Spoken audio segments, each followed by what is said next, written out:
हाँ जी बच्चों, my self गगन कपूर। आज मैं आपको क्या पढ़ाने वाला हूं बेटे। आज हम पढ़ेंगे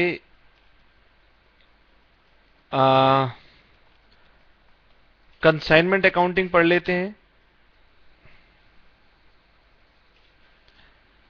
कंसाइनमेंट अकाउंटिंग आज हम पढ़ेंगे बेटे। आप सब रेडी हो जाएं, अपनी अपनी बुक्स ओपन कर लें, रजिस्टर ओपन कर लेंगे।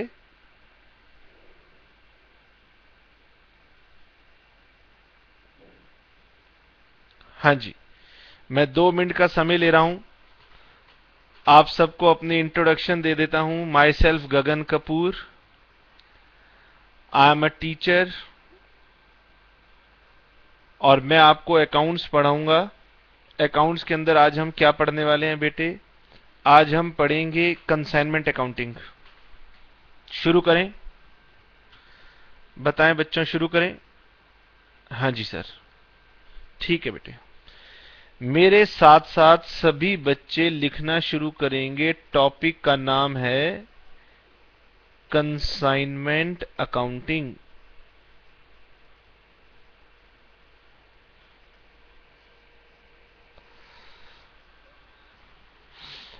टॉपिक का नाम है कंसाइनमेंट अकाउंटिंग। ठीक, अच्छा सर, कंसाइनमेंट में हम क्या पढ़ेंगे? एक सेकंड बेटे, आप सभी स्टूडेंट्स वेट कीजिए। मैं एक और एप्लीकेशन एक्टिव कर लेता हूं जो मुझे हेल्प करेगी पढ़ाने में। Please wait.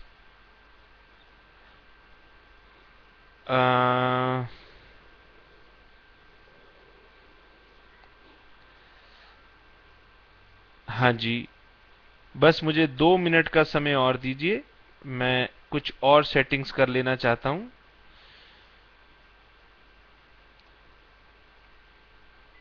हाँ जी बच्चों, मैं दोबारा बोल देता हूं। माई सेल्फ गगन कपूर, मैं आपको अकाउंटिंग का पेपर पढ़ाऊंगा और आज हम शुरू करने जा रहे हैं कंसाइनमेंट अकाउंटिंग। ठीक है? यस। कंसाइनमेंट अकाउंटिंग की बात करें, अगर हम कंसाइनमेंट अकाउंटिंग की बात करें बेटे, तो पहले तो आपको यह बताना पड़ेगा मुझे कि कंसाइनमेंट होती क्या है। ठीक है? चलिए मैं लिख करके आपको बता रहा हूं कि व्हाट इज कंसाइनमेंट। सभी स्टूडेंट मेरे साथ साथ लिखते जाएंगे।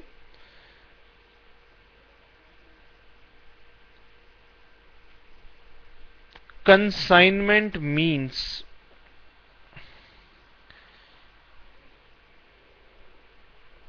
sending of goods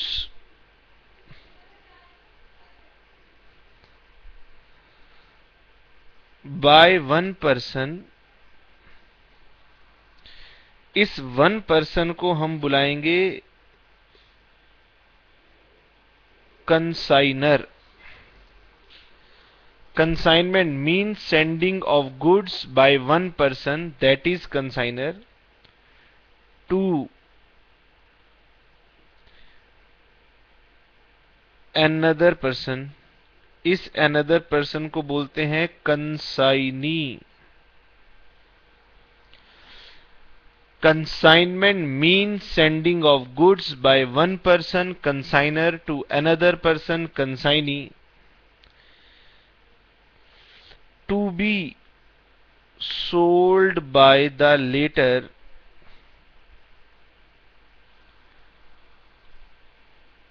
on the sole risk and behalf of the former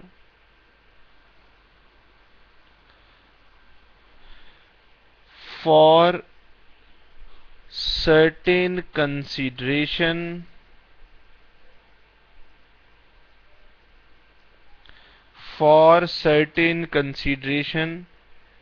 that is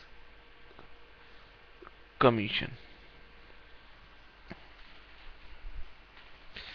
Consignment means sending of goods by one person to another to be sold by the latter on the sole risk and behalf of the former for certain reward, and that reward is commission. मैं आपको समझाने की कोशिश करता हूं कि consignment का actually मतलब क्या है. ठीक है, हम इसे एग्जाम्पल की हेल्प से समझने की कोशिश करेंगे. ठीक है, आप मेरे साथ लिखिए. मैं छोटा सा एग्जाम्पल आपके साथ ले रहा हूं. एक पर्सन है mister D. Mister D Delhi में बिजनेस करते हैं. मिस्टर डी दिल्ली में let us suppose watches manufacture करते हैं. वॉचेस, घड़ियों को मैन्युफैक्चरिंग करने का बिजनेस है. ये चाहते हैं कि हमारा बिजनेस ग्रो करे. इसके लिए ये चाहते हैं कि कंट्री के डिफरेंट डिफरेंट पार्ट्स में हमारे गुड्स की सेलिंग हो. बेटे दिल्ली में तो हम अपना गुड्स सेल करते ही हैं, बट हम चाहते हैं कंट्री के डिफरेंट डिफरेंट पार्ट्स में हमारे गुड्स की सेल हो. तो मिस्टर डी ये बॉम्बे जाते हैं. बॉम्बे में जाकर के वॉच मार्केट में एक शॉपकीपर से मिलते हैं, उसका नाम है बी. अभी मैं सिंप्लिसिटी के लिए सिर्फ एक ही ट्रांजैक्शन के साथ आपको समझाऊंगा.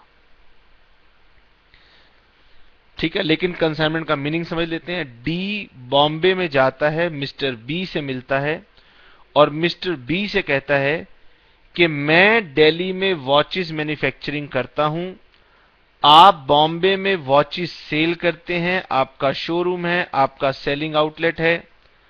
हम एक काम करेंगे, ठीक, मैं आपको दिल्ली से वॉचेस बॉम्बे में सेंड किया करूंगा, आप उसे अपने शोरूम में डिस्प्ले कर दीजिएगा और अगर आप मेरी वॉचेस सेल करेंगे तो मैं इसके लिए आपको कमीशन दे दूंगा.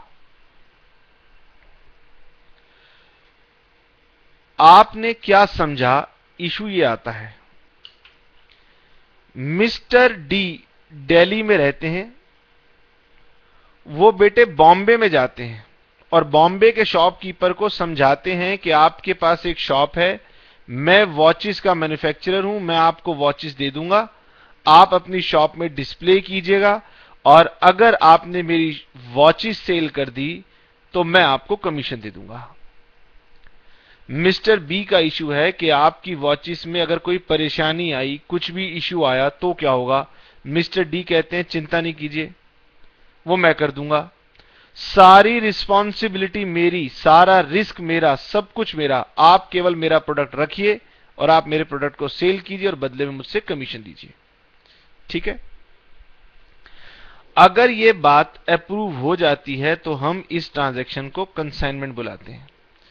ऐसे ही डी अमृतसर जाता है और अमृतसर में मिस्टर ए मिलते हैं, उनके साथ भी यही डीलिंग करता है. लुधियाना जाता है, लुधियाना में मिस्टर एल मिलते हैं. ठीक है, यानी कि कंसाइनमेंट का मतलब होता है सेंडिंग ऑफ गुड्स. हमने क्या भेजा? Sending of goods. किसने भेजा? जिस पर्सन ने भेजा वो सेंडर टेक्निकली यहां पर कहलाएगा कंसाइनर. जिस पर्सन को भेजा वो कहलाएंगे कंसाइनी. सेल कौन करेगा? कंसाइनी सेल करेगा. किसके बिहाफ पर? कंसाइनर के बिहाफ पर. सर बदले में कंसाइनी को मिलेगी क्या? कंसाइनी को मिलेगी कमीशन. सर रिस्क किसका होगा? रिस्क होगा कंसाइनर का. बस इसे बोलते हैं कंसाइनमेंट. उम्मीद करते हैं बेटे कि आपको कंसाइनमेंट के बारे में थोड़ा बहुत समझ में आ गया होगा. बेटे बॉम्बे में, अमृतसर में, लुधियाना में मैंने कुछ शॉपकीपर्स के पास अपना प्रोडक्ट रखवा दिया है. अगर मेरा प्रोडक्ट इन एरियाज में पॉपुलर हो गया तो बाद में हम इन एरियाज में ब्रांच खोल के डेडिकेटेडली भी काम करेंगे। यदि आप ब्रांच खोलने से घबराते हैं तो पहले आप कंसाइनमेंट के थ्रू भी काम कर सकते हैं। अगर यहां तक आपको बात क्लियर हो गई तो फिर मैं आपको यहां से आगे बढ़ाता हूं। ठीक है बेटे, हमने अभी तक क्या सीखा वो लिख लेते हैं। लिखें, meaning of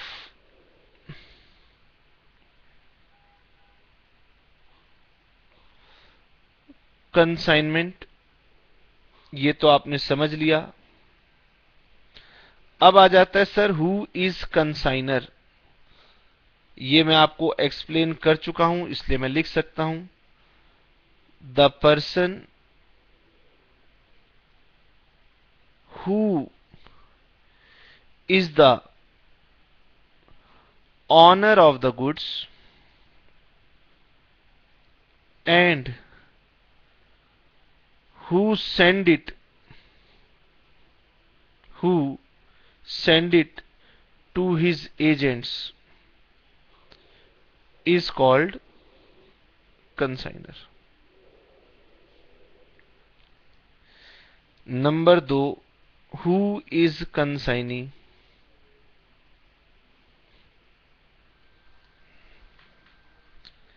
the person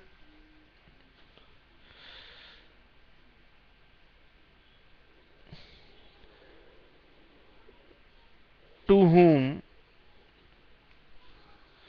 goods are sent and to be sold is known as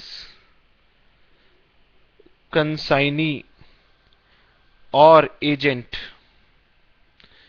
ये हमारा कंसाइनी है या ये हमारा एजेंट है।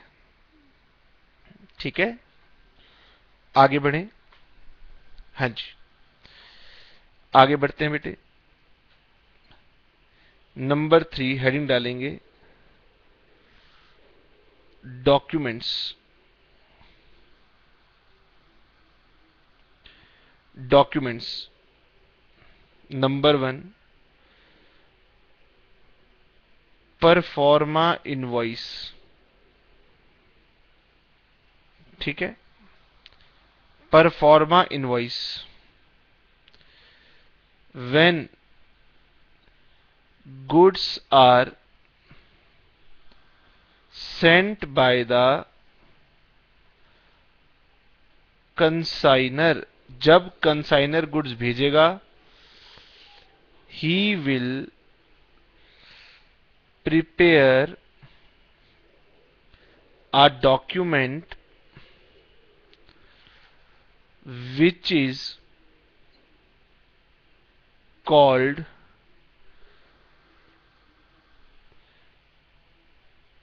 Proforma invoice. लिखेंगे बेटे, फिर मैं परफॉर्मा इनवॉइस के बारे में आपको और बताता हूं।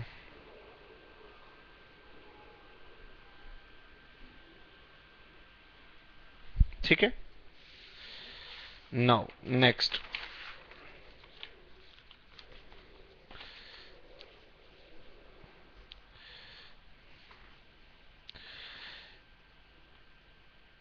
इन proforma invoice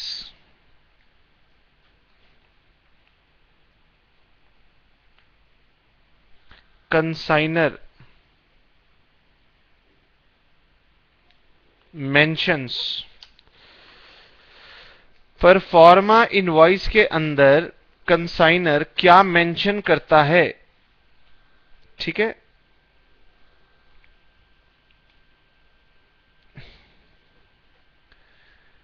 nature of goods, quantity, price, etcetera. बेटे जैसे नॉर्मली बिलिंग होती है, आप कोई सामान खरीदते हैं तो बेचने वाला सामान देने वाला बिलिंग करता है, ऐसे ही कंसाइनर एक डॉक्यूमेंट तैयार करता है जिसे हम बोलते हैं परफॉर्मा इनवॉइस। ठीक है, इसमें वो क्या मेंशन करेगा बेटे? इसमें कंसाइनर मेंशन करता है कि मैंने आपको कौन सी डिस्क्रिप्शन का गुड्स दिया है, क्या क्वांटिटी दी है, क्या प्राइस है, और कोई इंफॉर्मेशन देनी है वो इसके अंदर लिख देगा। नेक्स्ट डॉक्यूमेंट में नंबर 2 बनता है अकाउंट सेल्स। हम अकाउंटिंग करेंगे तो बाद में क्वेश्चन में ये टर्म्स आएंगी, तो क्वेश्चन तभी कर पाएंगे जब आपको इन टर्म्स के बारे में पूरी नॉलेज हो।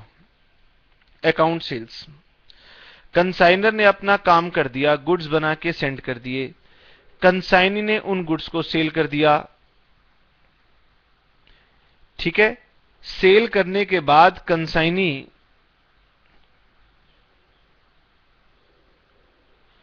कंसाइनी जब गुड्स सेल कर देगा तो फिर वो अपनी रिपोर्ट तैयार करके कंसाइनर को सेंड करेगा कि मैंने आपके बिहाफ पर इतने गुड्स सेल किए हैं, इन गुड्स को सेल करने के लिए मुझे इतने एक्सपेंसेस करने पड़े। ये सारी की सारी इंफॉर्मेशन वो मेंशन करता है। ठीक है, तो लिखे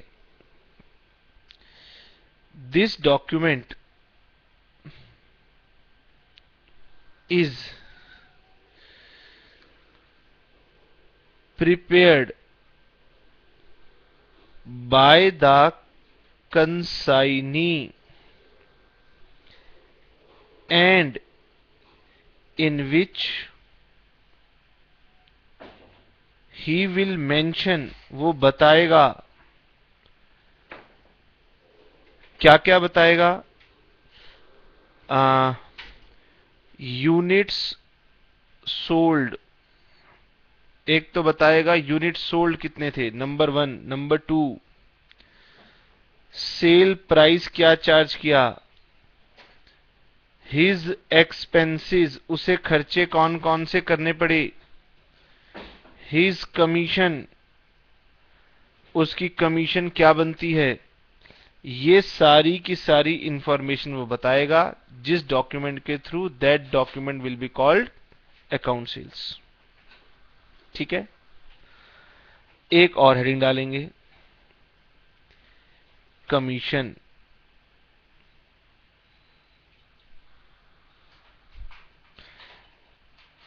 consignee will be given 3 kinds of commission.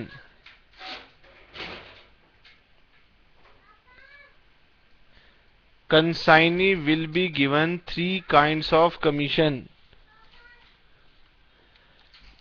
क्या कह रहे हो बेटा? अभी पापा काम कर रहे हैं, बाद में खोलेंगे। इसको खोल दो जरा जी, तंग करेगा। Consignee will be given 3 kinds of commission. Consignee को 3 तरह की कमीशन दी जाती है। नंबर 1 नॉर्मल कमीशन, ये कमीशन हर क्वेश्चन में दी जाती है। This is called normal commission. हाँ जी, अच्छा इधर आओ, बच्चों से हेलो कर लो। आओ बच्चों, मिलिए, मीट माय सन नमन।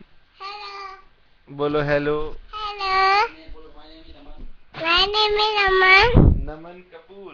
नमन कपूर। अच्छा, क्या बता रहे थे आप? बताओ। मैं बता रहा था देखो ना आपके पास है ना। अच्छा, नहीं सब स्टूडेंट्स को बताओ, आप क्या पिजन की बात बता रहे थे? मैं पिजन की बात करा रहा था, इसको भगा दो। भगा दूं? हाँ। आपके हाउस में तो एक पिजन है ना? कोई बात नहीं, पिजन को भगाते नहीं है। हाँ। अच्छा ठीक है, चलो अब जाओ, पापा को पढ़ा दो। बाय तो किया नहीं, बोलो बाय। बाय। ठीक है, जाओ। वहां से जाओ। हाँ जी बेटे, अब मुझे पढ़ाने दो, तंग मत करो प्लीज, जाइए आप। लिखें बेटे, नॉर्मल कमीशन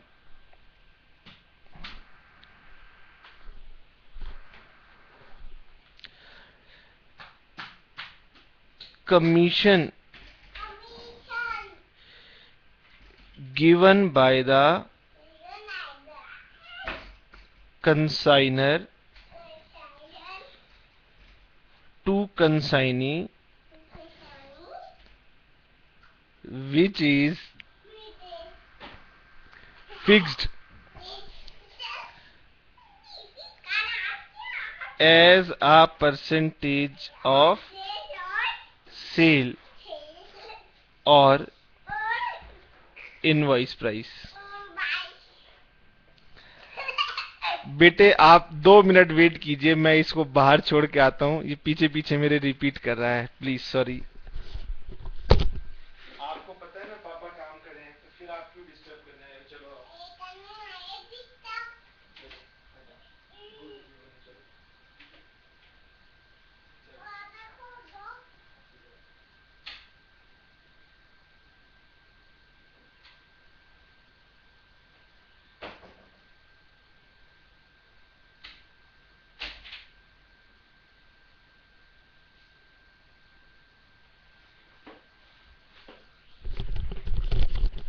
हाँ जी स्टूडेंट्स, अगर कंसाइनी गुड सेल करता है on the behalf of consignor तो उसे कुछ रिवॉर्ड मिलना चाहिए, और ये वाला रिवॉर्ड क्या कहलाता है?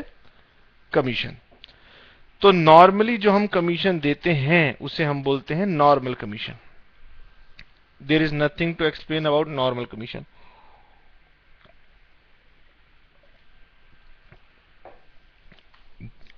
नॉर्मल कमीशन दी जाती है as a percentage of sale price और percentage of invoice price.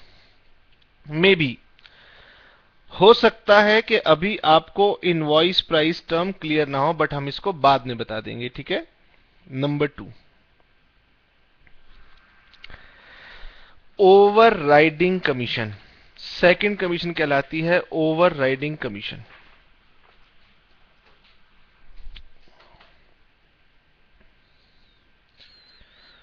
Over riding commission. Any idea about over riding commission? किसी ने कभी ये टर्म पहले सुनी है, over riding commission?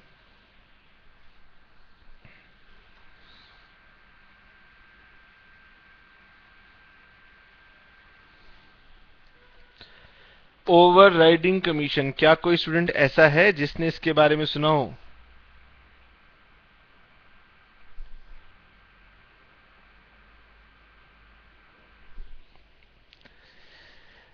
This commission is given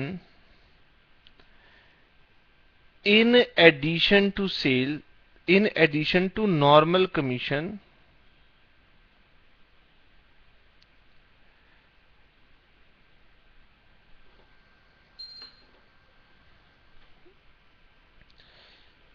this commission is given when consignee sells the product at a price higher than normal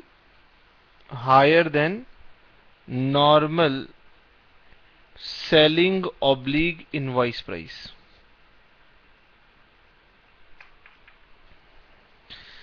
मुझे 2 minute ये वाली बात आप लोगों को समझानी पड़ेगी। मैंने एग्जाम्पल लिया हुआ था कि मैं दिल्ली में रहता हूं, माई सेल्फ डी, और मैं वॉचेस मैन्युफैक्चर करता हूं और मैं अपने एजेंट्स को अपनी वॉचेस सेंड करता हूं, ठीक है। अब बेटे मैंने एक पर्टिकुलर वॉच भेजी थी, उस वॉच का प्राइस था 10,000 rupees. What is the price जो मैंने फिक्स किया था? 10,000 रुपीज। मैंने अपने एजेंट से कहा था कि ये प्रोडक्ट आप 10,000 रुपीज का सेल करोगे, मैं आपको 10% कमीशन दूंगा। मेरे एजेंट ने वो वॉच, पर्टिकुलर वॉच 12,000 की सेल कर दी। ठीक है। कस्टमर को वॉच पसंद आई, उसने अपने फ्रेंड को बताया, उसका फ्रेंड उसी शॉप पर गया कि मुझे सेम वॉच चाहिए, उसने उसे भी 12,000 की सेल कर दी। बताएं बेटा, मैंने अपने कंसाइनी से क्या कहा था, इस वॉच को कितने का सेल कीजिएगा, 10,000। बट मेरा कंसाइनी कितने की सेल कर रहा है, एक वॉच 12,000। यानी कि वो मेरे फिक्स्ड प्राइस से ज्यादा प्राइस पर मेरा प्रोडक्ट सेल कर रहा है। उसने मेरे लिए कितना एक्स्ट्रा सेलिंग प्राइस जनरेट किया, बताएं। 10,000 की वॉच मैंने कहा था सेल करना, उसने 12,000 की सेल कर दी। कितना एक्स्ट्रा मनी उसने मेरे लिए जनरेट किया, 2,000। इस 2,000 के लिए मैं अपने कंसाइनी को एक्स्ट्रा कमीशन दूंगा। That commission is called over riding commission. ठीक है। अभी मेरा पर्पस आपको सारी बातें थोड़ी थोड़ी बताना है। हम जब क्वेश्चन करेंगे तो क्वेश्चन के अंदर ये टर्म्स आएंगी तो आपको थोड़ा आइडिया होना चाहिए, बाकी मैं अप्रोप्रिएट स्टेजेस पर क्लियर करता जाऊंगा। ठीक है जी। मैंने आपको बताया कमीशन तीन तरीके की होती हैं, एक नॉर्मल, एक ओवरराइडिंग। नॉर्मल कमीशन हर एक एजेंट को मिलेगी। ओवरराइडिंग कमीशन मैं अपने एजेंट को उन सरकमस्टांसिस में दूंगा जब वो मेरे प्रोडक्ट का selling price normal selling price से ज्यादा ला करके देगा। ठीक है। हाँ जी, आगे बढ़े। Yes sir. थर्ड कमीशन, इसका नाम होता है डेल क्रेडरे कमीशन। ठीक है, नाम थोड़ा सा डिफरेंट सा है, del credere commission. Del credere commission.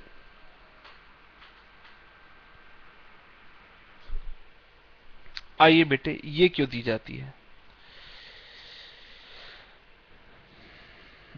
This commission is given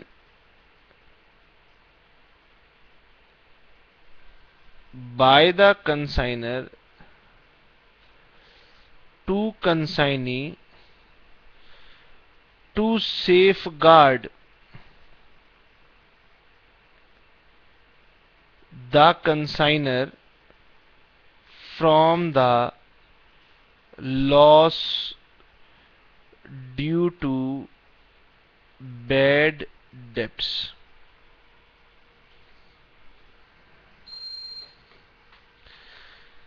बेटे, हमने अपना एक एजेंट बनाया। मार्केट के अंदर जनरली गुड्स क्रेडिट पर सेल होते हैं। उस कस्टमर के पास, हमारे एजेंट के पास कई कस्टमर हैं जिन्हें वो क्रेडिट पर गुड्स सेल करता है। बेटे, हमारा एजेंट आगे कस्टमर्स को क्रेडिट पर सेल करता है। मैंने अपना प्रोडक्ट एजेंट के पास रखा। एजेंट ने मेरा प्रोडक्ट आगे अपने कस्टमर्स को क्रेडिट पर सेल कर दिया, जैसा कि वो नॉर्मली करता है। उसे मुझसे कमीशन चाहिए, रिस्क तो मेरा है, उसे मुझसे कमीशन चाहिए।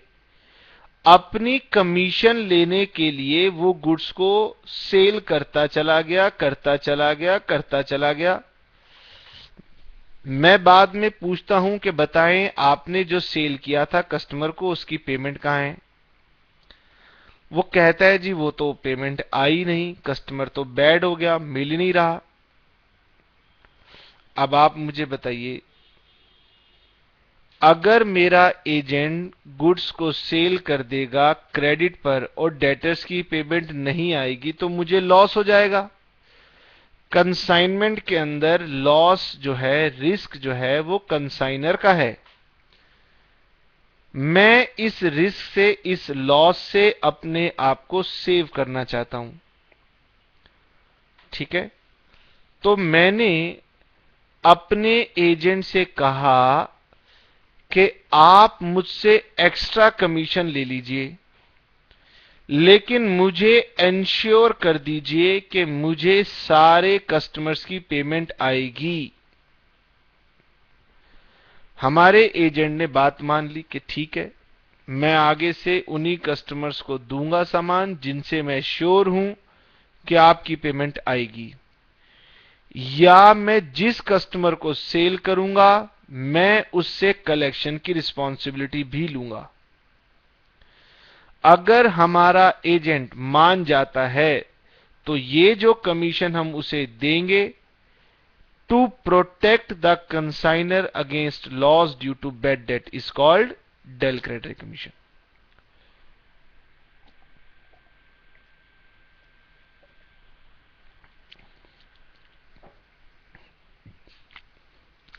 क्या डेल क्रेडिट कमीशन दे देने से सारी पेमेंट आनी शुरू हो जाएंगी? क्या आपको लगता है बैड डेट का लॉस रुक जाएगा? क्योंकि मैंने अपने एजेंट को डेल क्रेडिट कमीशन दे दी, इसीलिए सर अब बैड डेट्स होंगे ही नहीं। ऐसे थोड़ी ना होता है, बैड डेट्स तो अब भी होंगे। मैं अपने एजेंट को डेल क्रेडिट कमीशन दे रहा हूं, फिर भी बैड डेट्स हो रहे हैं, लेकिन अब ये बैड डेट का लॉस मेरा नहीं होगा, ये बैड डेट का लॉस मेरे एजेंट को उठाना पड़ेगा, वो मुझे पूरी पेमेंट देगा। समझ में आई? आइए हम थोड़ा सा और आगे नोट कर लें। Loss due to bad dates,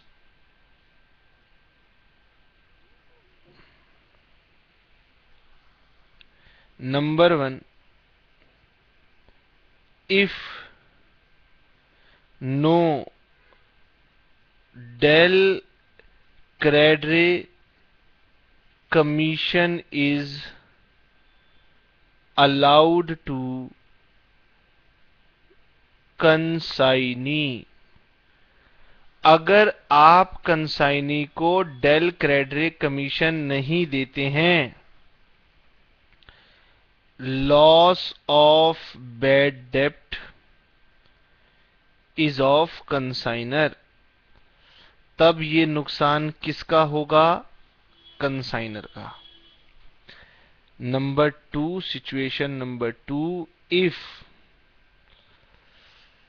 del credere commission is allowed to consignee, अगर कंसाइनी को डेल क्रेडिट कमीशन दी जाती है, then loss due to bad debts is of consignee. बताएं बेटे, आपको बातें समझ में आई या नहीं आई? अगर समझ आ गई तो बहुत अच्छा है, नहीं समझ में आई तो पेशेंस रखेंगे। क्वेश्चन में जब डेल क्रेडिट कमीशन आएगी तो हम इसे और ज्यादा क्लियर करेंगे। ठीक, आगे बढ़ते हैं बेटे।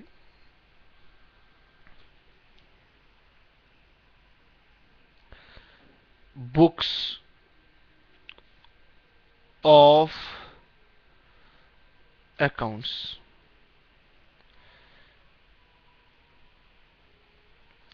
ये बताएं कि हमारे पास कितनी पार्टीज हैं।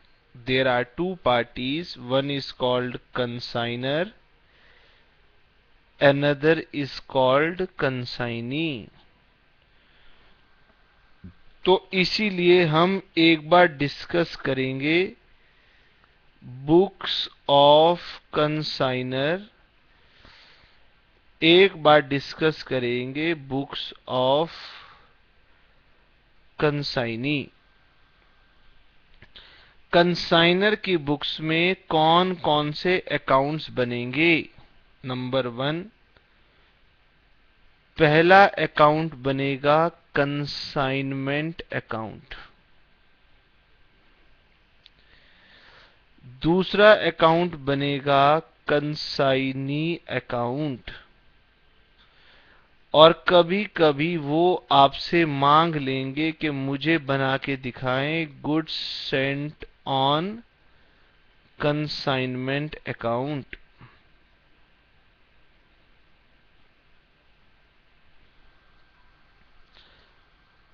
तीन अकाउंट वो आपसे कंसाइनर की बुक्स में मांगते हैं। एक है consignment account, consignee account, goods sent on consignment account.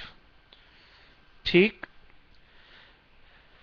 Consignee की बुक्स में कौन कौन सा अकाउंट बनता है? Number 1 is consignor account. ठीक है बेटे, एक आदमी के लिए एजेंट, कंसाइनर के लिए एजेंट डेटर है, और कंसाइनी के लिए कंसाइनर उसका क्रेडिटर है। तो ये दोनों खाते डेटर क्रेडिटर के अकाउंट की तरह होंगे, जो दोनों लोग एक दूसरे के लिए बनाएंगे। नंबर 2,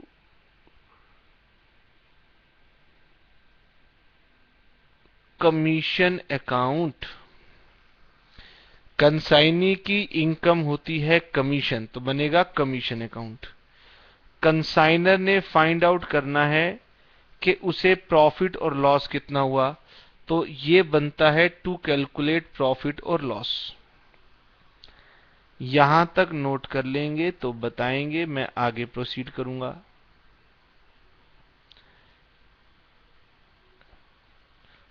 ठीक है जी। हम अपनी लर्निंग को स्टार्ट करेंगे सबसे पहले with treatment in the books of consignor. और कंसाइनर की बुक्स में हमें सबसे पहला अकाउंट बनाना पड़ेगा कंसाइनमेंट अकाउंट। ठीक है बेटे, दिल्ली यूनिवर्सिटी के अगर आप स्टूडेंट हैं तो दिल्ली यूनिवर्सिटी के अंदर ज्यादा पॉपुलर बुक जो है वो जे.आर. मोंगा है।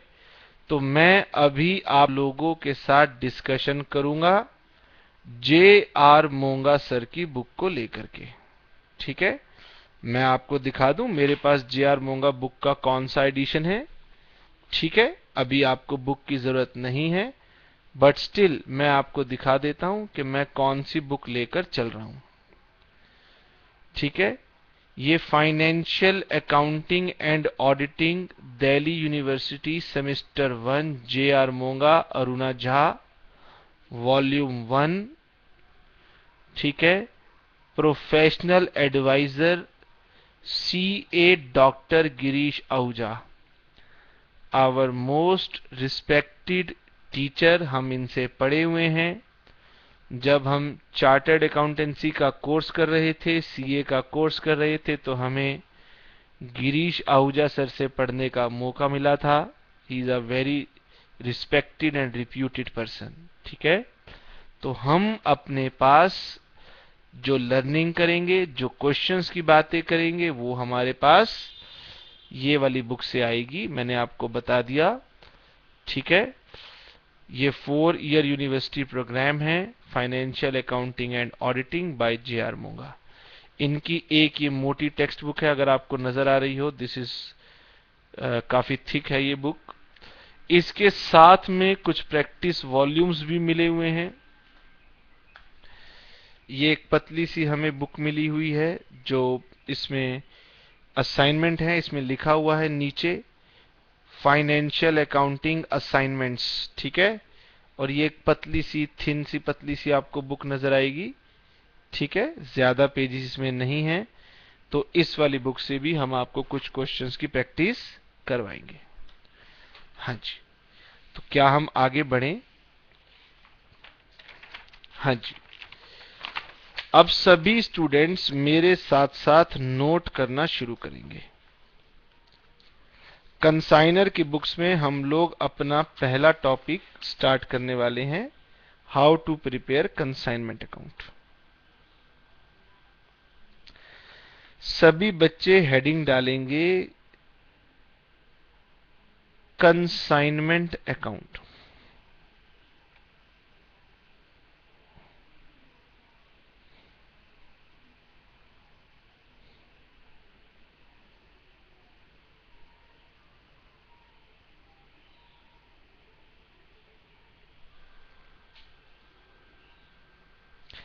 जल्दी से ड्रॉ करेंगे कंसाइनमेंट अकाउंट और मुझे 2 मिनट का टाइम देंगे, मैं अभी आया।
हाँ जी बच्चों,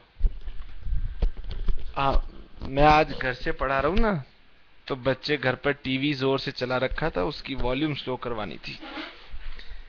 हाँ जी बेटे, आइए कंसाइनमेंट अकाउंट। बेटे ये मैंने लगभग आधे पेज से थोड़ा सा ज्यादा बड़ा इसका फॉर्मेट बनाया है। नीचे नोट लिख रहा हूं जिससे आपको समझ में आए how to prepare consignment account. ठीक है, लिखिए, it is like profit and loss account. मैंने लिखा है कि बेटे कंसाइनमेंट अकाउंट कोई मुश्किल बात नहीं है, it is just like profit and loss account. और इतना कह देने का मतलब है कि बेटे आपको बात समझ में आनी चाहिए कि ये बहुत ही सिंपल अकाउंट है। 11th क्लास में जब आप पढ़ते रहे होंगे, स्टूडेंट रहे थे, तो आपको सबसे अच्छा चैप्टर जो लगता था वो फाइनल अकाउंट्स का चैप्टर लगता था। वहां आप क्या प्रिपेयर करते थे? Trading and profit and loss account. तो ये भी क्या है? Just like profit and loss account. ये कहने से मेरा ऑब्जेक्टिव सिर्फ इतना सा है बेटे कि इसमें जो भी एक्सपेंसेस आएंगे वो सब डेबिट हो जाएंगे, जो सेल आएगी वो क्रेडिट हो जाएगी, और कुछ भी नहीं। ठीक है, तो इससे थोड़ा सा आइडिया लग जाता है आपको कि हम किस तरीके का अकाउंट बनाने जा रहे हैं। सबसे पहले यहां लिखेंगे to goods sent on consignment. अब बच्चे कह रहे हैं सर आपकी स्पीड थोड़ी स्लो है। क्या है ना कि हम फेस टू फेस नहीं पढ़ रहे, हम रिकॉर्डेड मीडिया से पढ़ रहे हैं, तो रिकॉर्डेड मीडिया में टाइम देना पड़ता है कि स्टूडेंट्स को बातें आसानी से समझ में आ जाएं, ज्यादा इश्यूज ना आए, इसलिए स्पीड थोड़ी सी स्लो चलती है। ठीक है, हम जब भी रिकॉर्डेड मीडिया के थ्रू पढ़ेंगे तो बेटे आपको मुझे थोड़ा बहुत पेशेंट होना पड़ता है। क्या है कि अगर मैं जल्दी जल्दी बोल गया और आपको मेरी बात समझ में नहीं आई तो ऑब्जेक्टिव डिफीट हो जाता है। कंसाइनर ने गुड्स भेजे थे कंसाइनी को, तो हम इसे डेबिट कर देते हैं। To goods sent on consignment, जो भी वैल्यू होगी वो डेबिट कर दीजिए। अब बेटे कंसाइनर जब गुड्स सेंड करेगा तो कुछ खर्चे करने पड़ेंगे, तो टू कैश ब्रैकेट में एक्सपेंसेस। गुड्स सेंड करने में कंसाइनर को कुछ खर्चे करने पड़ते हैं और ये खर्चों की पेमेंट अक्सर कैश में ही होती है, इसमें लिख दिया to cash. But it is not compulsory कि वो कैश में ही हो, बट मोस्टली ये खर्चे कैश में करने पड़ते हैं। इसमें आती हैं पैकिंग चार्जेस। गुड्स को डिस्टेंस पर भेजना है तो अच्छी पैकिंग का करना बहुत जरूरी है, प्रोडक्ट सेफ रहना चाहिए। अच्छा, हमें लोडिंग करवानी पड़ती है अपने गुड्स की, उसके चार्जेस देने पड़ते हैं। हमें गुड्स को भेजना है, इंश्योरेंस करवानी पड़ती है, रास्ते में कुछ भी हो सकता है। और साथ ही साथ फ्रेट या कार्टेज, ये एक्सपेंसेस हैं जो हमें जनरली करने पड़ते हैं। ठीक, उसके बाद गुड्स जब दिल्ली से चलेंगे तो गुड्स मैंने डेबिट कर दिए। उन गुड्स से रिलेटेड जो खर्चे कंसाइनर ने किए वो मैंने डेबिट कर दिए, गुड्स चल पड़े हैं। जब कंसाइनी गुड्स को रिसीव करेगा तो कुछ खर्चों की पेमेंट कंसाइनी को करनी पड़ेगी। अब बताएं बेटे कंसाइनमेंट में रिस्क किसका है, खर्चे किसके हैं? वो कंसाइनर के हैं। गुड्स कंसाइनी के पास पहुंच गए हैं, अब खर्चे कौन करेगा? खर्चे कंसाइनी करेगा। बट दैट डजंट मीन्स कि वो खर्चे उसके हो जाएंगे, खर्चे तो कंसाइनर के ही रहेंगे। मैं केवल अपने कंसाइनी को रिक्वेस्ट कर देता हूं कि आप पेमेंट कर दीजिएगा, बाद में मैं आपको इन एक्सपेंसेस की पेमेंट कर दूंगा, या आप जो कलेक्शन करेंगे उसमें से इसे डिडक्ट कर लीजिएगा और रिमेनिंग अमाउंट मुझे सेंड कर दीजिएगा।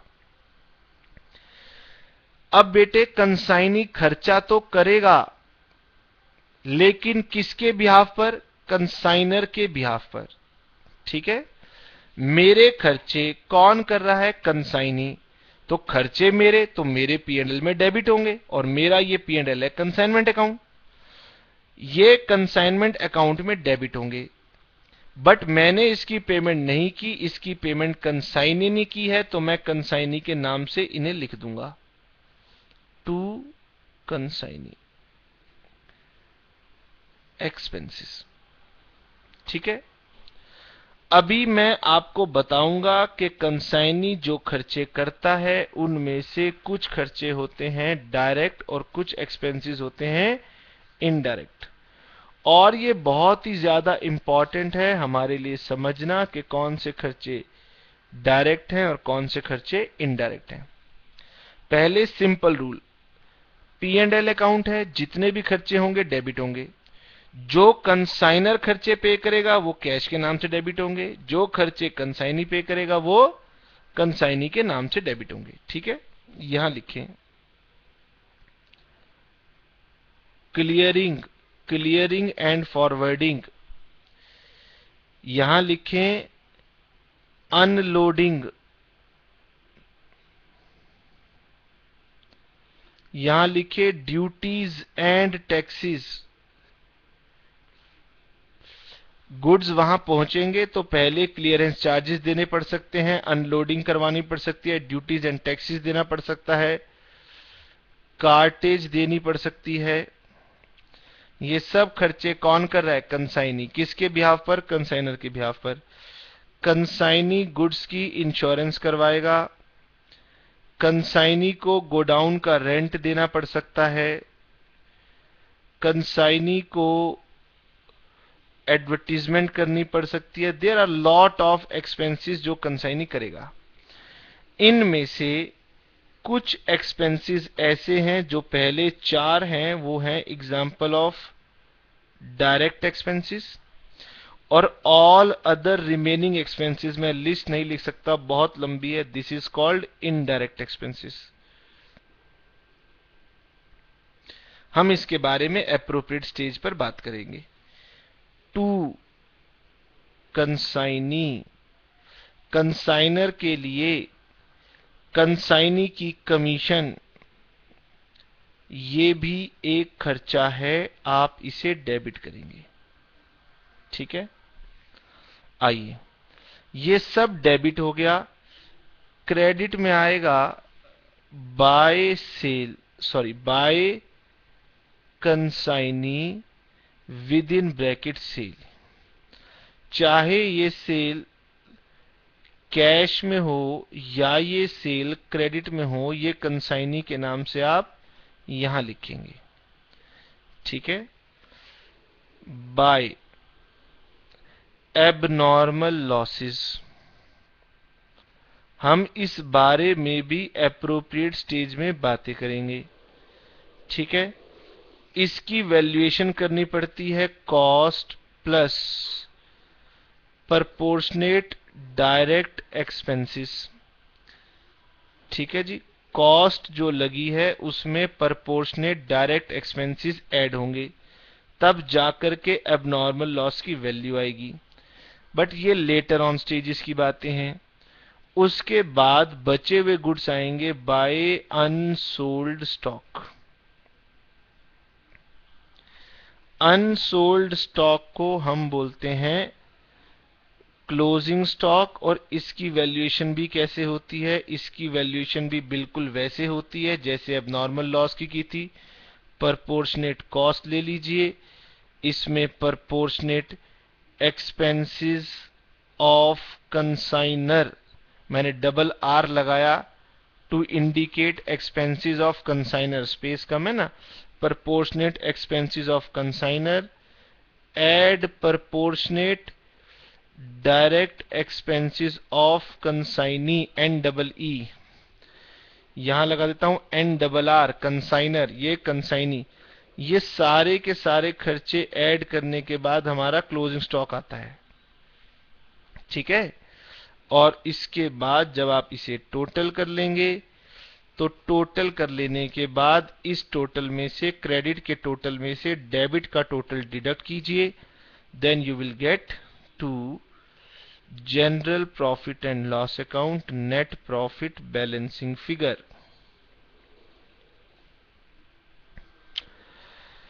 मुझे बताएं कि आपको पहली बात समझ में आई कि मैंने कंसाइनमेंट अकाउंट को कैसे बनाया। द इशू इज कि हमने कंसाइनमेंट अकाउंट को कैसे बनाया।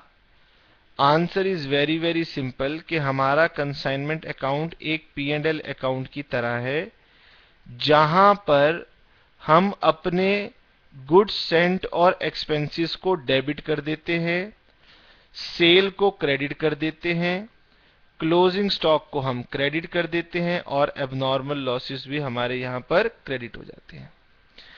अभी बेटे मैंने आपको कुछ और बातें बतानी है, लेकिन हम बहुत देर से सिर्फ थ्योरेटिकल स्टडीज कर रहे हैं, तो हो सकता है कि आप थक गए हों, और यदि आप थक गए हैं तो फिर मेरी ड्यूटी बनती है कि मैं पहले आपको एक क्वेश्चन करवा दूं, और फिर उस क्वेश्चन के बाद हम लोग आगे बढ़ जाएंगे। ठीक है, तो आप मुझे 2 मिनट का समय दीजिए, जिससे कि मैं आपके लिए बुक से कोई एप्रोप्रिएट क्वेश्चन फाइंड कर लूं। अच्छा जी बेटे, मुझे एक क्वेश्चन मिला है। I have found one question for you, और मैं आपको कोशिश करता हूं कि ये क्वेश्चन मैं आपको दिखा पाऊं। ठीक है जी।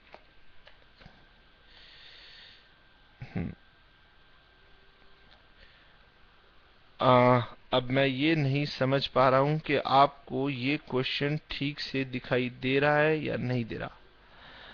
बेटे मैं इस क्वेश्चन को स्कैन करके दिखा नहीं सकता। क्योंकि क्वेश्चन अगर स्कैन करेंगे तो कॉपीराइट के इश्यूज बीच में आ जाते हैं। इसीलिए मुझे यही देखना है कि क्या आपको ये क्वेश्चन नंबर 1 विजिबल हो भी पा रहा है या नहीं हो पा रहा। मैं कुछ और भी ट्राई करके देखता हूं कि शायद क्वेश्चन आपको दिखाई दे जाए। हाँ, मैं कोशिश कर रहा हूं। मेरे पास कोई और ऑप्शन नहीं है सिवाय इसके कि मैं क्वेश्चन को कैमरे के और ज्यादा नजदीक लाके दिखाने की कोशिश करूं।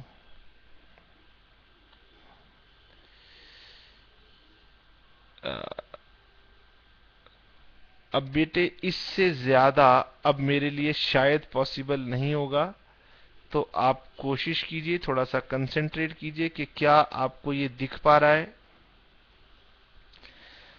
सर आप अपने कैमरे को जूम करने की कोशिश कीजिए। मैंने कहा वो मैं एक बार ट्राई कर सकता हूं कि क्या मेरे से ये जूम हो पा रहा है।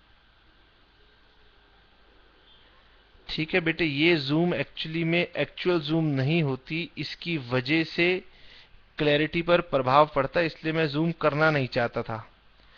But still I have left with no other option. Question number 1, Ahmed of Ahmedabad sent goods on sent goods to his agent Bashir of Begumpura invoiced at 24,000। बेटे फैक्ट्स नोट करते हुए चलिएगा। जे आर मोंगा सर की book है, assignment वाली booklet है, page number assignment book का 72 है, क्वेश्चन नंबर 1 है। मैं आपको कंसाइनमेंट अकाउंट का फॉर्मेट रिकॉल करवा रहा हूं, समझा रहा हूं। अहमद ने गुड सेंड किए बशीर को बेगमपुरा में, इनवॉइस्ड वैल्यू थी 24,000। अहमद ने एक्सपेंडिचर इंकर किए 480। रेलवे से सामान गया तो ये रेलवे फ्रेट था और इसमें कुछ और खर्चे भी थे।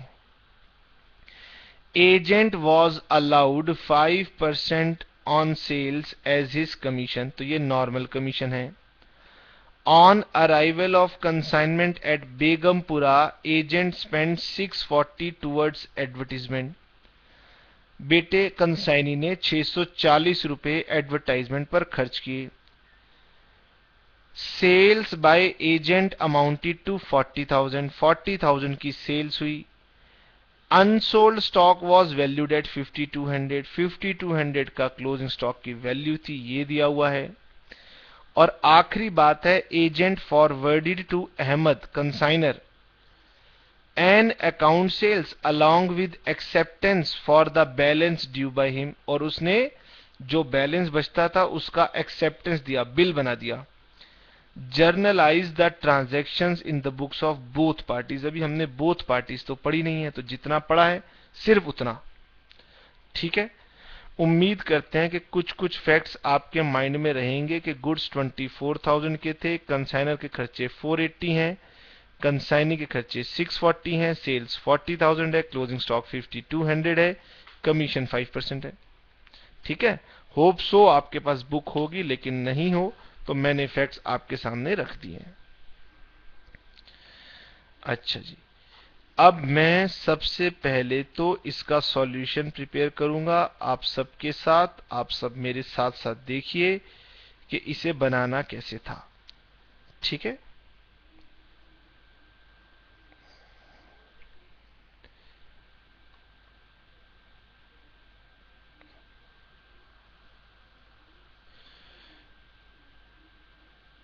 हाँ जी। Question number 1, assignment booklet page 72। हम बना रहे हैं in the books of consignor, और हमारा कंसाइनर है Ahmed. In the books of Ahmed, ठीक है। कंसाइनमेंट अकाउंट, ये कौन सी कंसाइनमेंट है? This is consignment to Bashir of Begumpura, ऐसे ही कुछ नाम था। सर कंसाइनमेंट अकाउंट कैसे बनता था? बहुत सिंपल था consignment account. Consignment account is just like profit and loss account. जो गुड्स आप भेजेंगे वो यहां पर डेबिट कर दीजिए, लिखेंगे to goods sent on consignment. अब स्टूडेंट्स बोलते हैं सर, जब हम फिजिकल पढ़ते हैं, एक फेस टू फेस क्लास में पढ़ते हैं, तो जानते हो बीच बीच में गप होती रहती है, हम कुछ और भी टॉपिक्स के ऊपर डिस्कशन कर लेते हैं जिससे हमारी एनर्जी रिज्यूम हो जाती है। अब क्या है, ये रिकॉर्डेड क्लास है, रिकॉर्डेड क्लास के अंदर सिर्फ और सिर्फ स्टडीज चलती रहती हैं। तो ऐसे में जब हम लगातार पढ़ते रहते हैं तो हमारी एनर्जी डाउन होने लगती है, हम अपने आप को थका हुआ महसूस करने लगते हैं। ठीक है ना? अभी क्या है, इनिशियली क्लासेस हैं, मैंने अभी पढ़ाना शुरू किया। अगर मैं अपनी इन क्लासेस में आपके साथ बातचीत भी करूंगा तो होता क्या है, शुरू में बच्चे को लगता है इसमें टाइम वेस्ट हो गया। ठीक है ना? आजकल के लाइफस्टाइल में सब कुछ मिलता है, नहीं मिलती तो पेशेंस। अगर हम पेशेंस रखेंगे तो हम वाकई में बहुत अच्छी पढ़ाई करेंगे। लेकिन क्या है, जो पेशेंस नहीं है या कम है तो हमें उसके अकॉर्डिंग पढ़ाना पड़ता है। इसीलिए हम क्लास के अंदर बातें कम और काम ज्यादा करते हैं, इससे कम टाइम में ज्यादा एफिशिएंसी निकल कर आती है। हमारा कंसाइनमेंट अकाउंट एक P&L अकाउंट की तरह है, गुड्स को डेबिट करना है, खर्चों को डेबिट करना है। तो अहमद जो था, अहमद मियां ने गुड्स भेजे थे 24,000 के, अगर आपको फैक्ट्स ध्यान है तो। कंसाइनर ने कुछ खर्चे किए थे, अहमद ने खर्चे किए थे। इसकी डिटेल में सिर्फ railway freight and other expenses लिखा था, तो मैंने भी उसको यहां पर मेंशन कर दिया, रेलवे फ्रेट। उसके बाद जब गुड्स कंसाइनी के पास पहुंचे तो उसका नाम बशीर था, बशीर ने खर्चों की पेमेंट की। ठीक है ना? ये लिखा हुआ था एडवर्टाइजिंग एंड अदर एक्सपेंसेस, ये खर्च हुआ था 640। बशीर ने सेल की थी अमाउंटिंग टू 40,000। इस पर बशीर को कमीशन मिलनी चाहिए 5%। क्वेश्चन में था सिर्फ नॉर्मल कमीशन मिलेगी 5% ऑन सेल प्राइस, कितनी? 40,000। तो ये अमाउंट आ गया कितना? 2,000। हमारे पास अभी क्लोजिंग स्टॉक भी बचा हुआ है अमाउंटिंग टू 5,200। ठीक है? और क्वेश्चन में कुछ था नहीं, ना तो एबनॉर्मल लॉस थी, ना ही कोई डिफिकल्ट काइंड ऑफ कमीशन थी, क्योंकि जो J.R. मोंगा सर हैं वो शायद ये चाहते हैं कि पहले बच्चे इसका फॉर्मेट समझ लें, एक इजी सा क्वेश्चन कर लें। चलिए जी, 45,200 to general profit and loss account, net profit, balancing figure. ठीक है? अब J.R. मोंगा सर इतनी जल्दी में थे कि उन्होंने क्वेश्चन नंबर 1 का आंसर भी नहीं दिया हमें कि इसका फाइनली आंसर क्या आया। चेक कीजिए बेटे, इसका आंसर क्या आता है। सभी बच्चे अपना कैलकुलेटर निकालेंगे और कैलकुलेटर पे मुझे निकाल करके आंसर देंगे कि आंसर क्या आता है।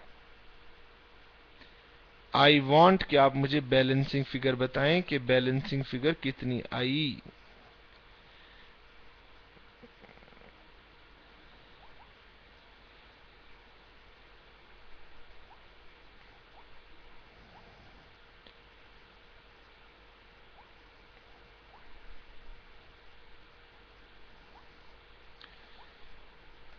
45,200 में से आपको माइनस करना है 24,000 माइनस 480 माइनस 640 माइनस 2000, और ये मेरे पास आंसर आ गया 18,080।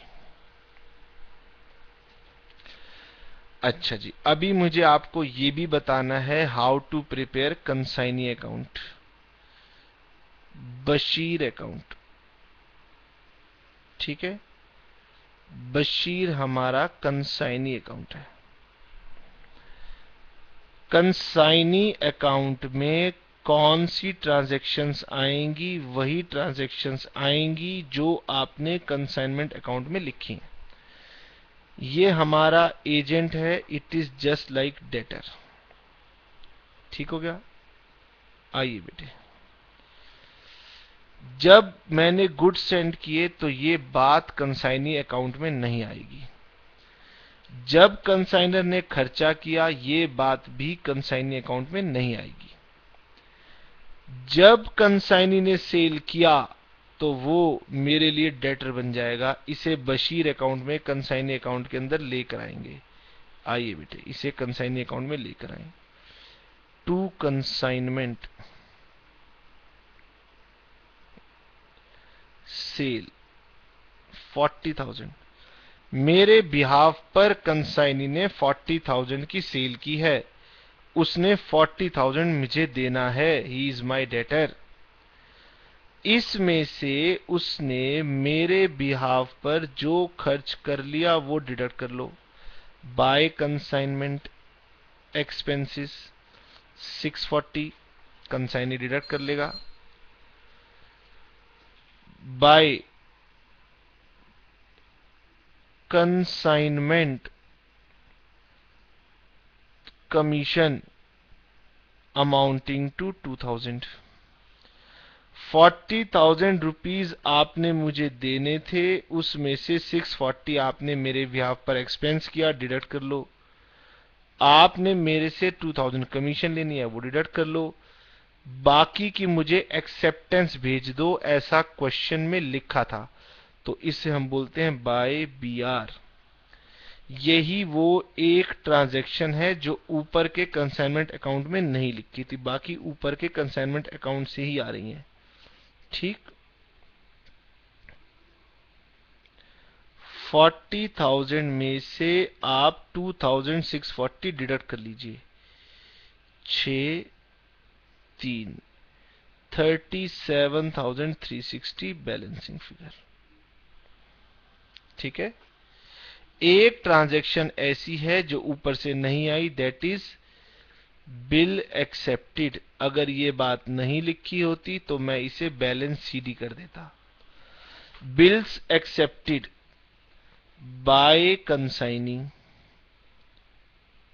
मुझे बताएं बेटे कि मैं किसकी बुक्स में काम कर रहा हूं। अभी मैं बात कर रहा हूं in the books of consignor. Consignor को बिल मिला, किससे मिला? कंसाइनी से मिला। आप ही मुझे बताएं, जब आपको किसी से बिल मिलता है तो आप क्या एंट्री पास करते हैं? बिल आया, किससे आया? कंसाइनी से आया।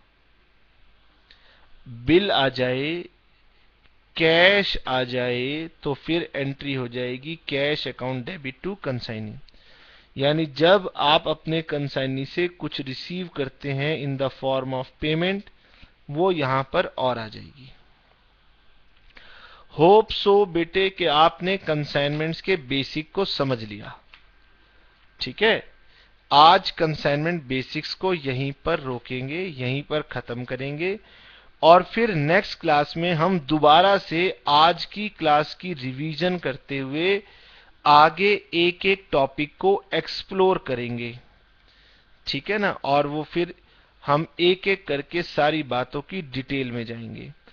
अभी मैंने आपको ये नहीं बताया कि कंसाइनी के डायरेक्ट एक्सपेंसेस कौन से हैं, कंसाइनी के इनडायरेक्ट एक्सपेंसेस कौन से हैं, इनवॉइस प्राइस किसे कहते हैं, एबनॉर्मल लॉस की वैल्यूएशन कैसे होती है, क्लोजिंग स्टॉक की वैल्यूएशन कैसे करनी है, कमीशंस की कैलकुलेशन कैसे करनी है, ये सारी बातें हम आने वाली फ्यूचर क्लासेस में करेंगे। आज का ऑब्जेक्टिव तो सिर्फ ये था कि मैं आपको कंसाइनमेंट के बारे में बताऊं, टर्मिनोलॉजी के बारे में बताऊं, कंसाइनर के पास जो कंसाइनमेंट अकाउंट बनता है उसका एक बेसिक आइडिया दूं। तो I think I have done my job. आज के लिए इतना ही। होप सो आपने एंजॉय किया होगा। एंजॉय नहीं किया, कोई इशू है तो आप मुझे इन्फॉर्म कीजिएगा, मैं उसे इम्प्रूव करने की कोशिश करूंगा। ठीक है। आपको जो भी पढ़ना हो कॉमर्स से रिलेटेड, आप मेरी वेबसाइट www.gagankapoorclasses.com पर जाकर के पढ़ सकते हैं। Okay, all the best. Hope so you have enjoyed. Bye.